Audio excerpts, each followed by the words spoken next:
ஒண்ணு அந்த exposure to அந்த போன்ஸ் ஆர் நம்ம ரொம்ப நேரம் வந்துட்டு டிவியோ இல்ல நைட் ஓவர் த பீரியட் வந்துட்டு பார்த்துட்டே இருந்தோம்னா கண்டிப்பா அந்த லைட் வந்துட்டு எஃபெக்ட் ஆகும்.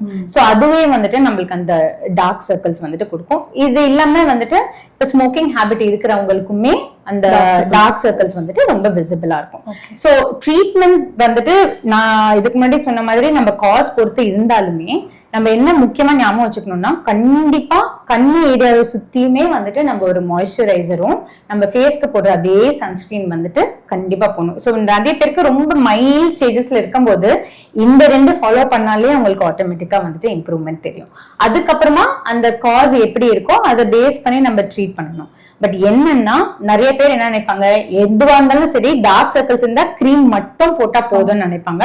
பட் சம்டைம்ஸ் நம்மளுக்கு ஹேபிட்ஸுமே இப்போ சில பேர் வந்து பாத்தீங்கன்னா கண்ணை தேய்ச்சிக்கிட்டே இருப்பாங்க இல்லையா, அவங்களுக்கு ஆட்டோமேட்டிக்கா அந்த தேய்க்கிற ஹேபிட் அவங்க ஸ்டாப் பண்ணாலே 50% ஆஃப் ரெசல்யூஷன் வந்துடும். சோ அந்த மாதிரி நம்ம அந்த காஸ் ஐடென்டிஃபை பண்ணி ட்ரீட் பண்ணாதான் வந்துட்டு அதுல இம்ப்ரூவ்மெண்ட்டும் நம்ம